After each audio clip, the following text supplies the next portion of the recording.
Hello Malaysia, terima kasih kerana menonton video ini. Sebelum kita mulakan video terbaru dari channel ini, anda dibenarkan untuk menekan butang like, menekan butang share, tekan butang subscribe untuk mendapatkan info-info terkini di dalam channel ini. Anda juga dibenarkan untuk tinggalkan komen anda kerana setiap daripada komen anda amatlah kami hargai.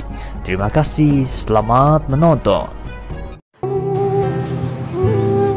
Saudara-saudara yang dikasihi oleh Allah Subhanahu Wa Taala, hari ini saya melihat seolah-olah di kalangan ilmuwan-ilmuwan agama yang mempunyai ilmu yang sangat tinggi, pendidikannya sampai keluar ke overseas, pergi sampai ke Timur Tengah untuk mencari ilmu. Alhamdulillah, ilmu itu bagus. Dan ramai juga di kalangan mereka yang pada hari ini menceburi diri dalam politik untuk menjadi calon. Itu pilihan masing-masing. Pilihan masing-masing. Cuma saya nasihatkan bahawa tak kiralah parti mana sekalipun, apabila anda mempunyai qualification dalam bidang agama, anda mempunyai ilmu, Allah Subhanahu Wa Taala sebut dalam Al-Quranul Karim, wala talbisul haqqa bil batil wa taqtumul haqqa wa antum ta'lamun. Jangan kamu mencampur aduk kebenaran dengan kebatilan. Jangan kamu sembunyi kebenaran sedang kamu mengetahui. Jadi bila mana kita sebagai orang yang ada ilmu, maka bila kita melihat kecelaruan berlaku di dalam kelompok kita, tuan-tuan, belum lagi kelompok yang besar, maka hendaklah kita cegah. Nabi dah ajar kepada kita kan cara bagaimana nak cegah, dengan tangan bila berkuasa, dengan mulut kira mana kita ada punya ilmu untuk bercakap dan daya upaya kita, dan kalau tak mampu maka setidak-tidak dengan iman.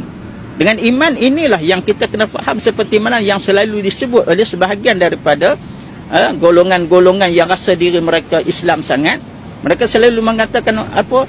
Wala tarkanu ilal ladzina zalamu fatamassakumun nar. Jangan cenderung hati kamu kepada orang melakukan kezaliman, takut-takut disambar api neraka.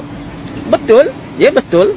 Tetapi pertama sekali kita kena faham, bila mana kita menjadi orang yang berilmu, duduk di dalam kelompok kita dan kita melihat ada kemungkaran. Kemungkaran bukan semestinya ada orang dalam kelompok kita pergi judi, beli judi, beli minum arak dan sebagainya. Kemungkaran ini iaitu dia menyalahgunakan ayat suci Al-Quran. Kemungkaran mentafsirkan ayat Al-Quran dengan kehendak hati. Kemungkaran.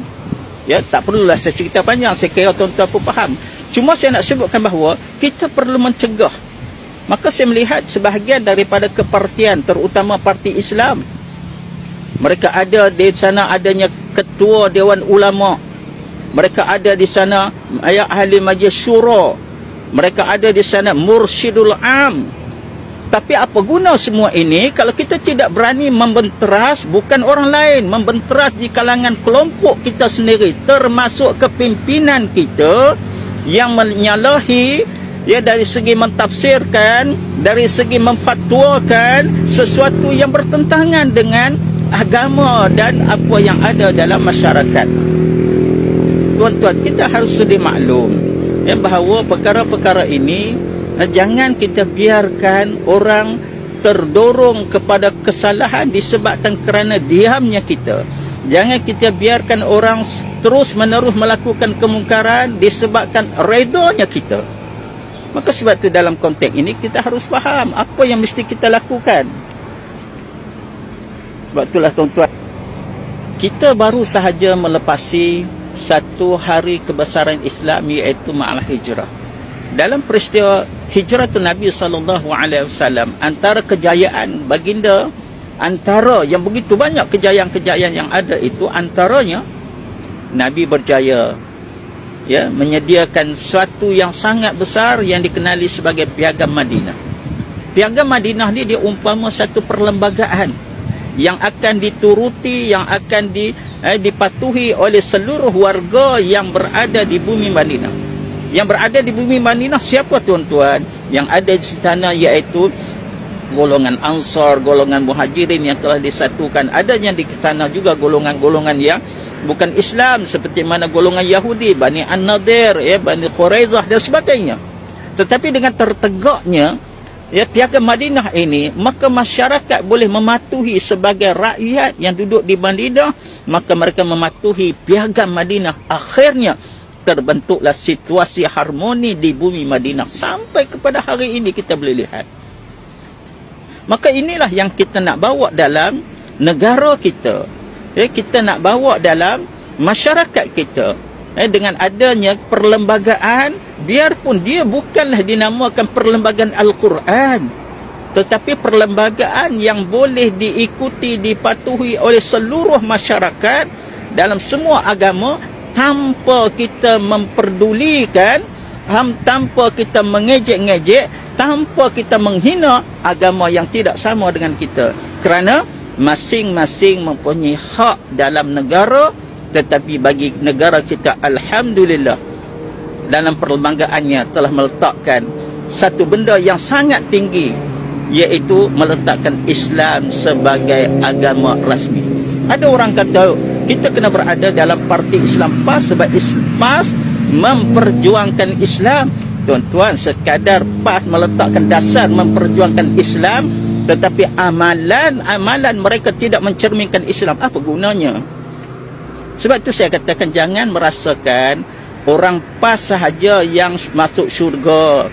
Jangan rasa orang PAS saja orang yang beriman. Tuan-tuan, kita boleh lihat ada mata pandang, ada telinga dengar, ada mulut sampaikan.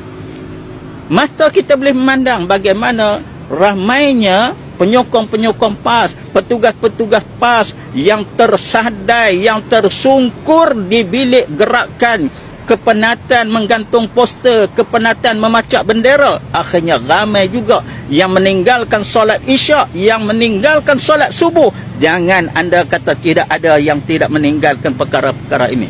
Menunjukkan semua kita ini, masing-masing kita akan berhadapan dengan Allah dengan amalan kita, dengan iktiqad kita, dengan akhlak kita. Kita akan berhadapan dengan Allah. Bukan kita bawa berhadapan dengan Allah, ya Allah, ya Rabbi, aku ahli parti sekian-sekian.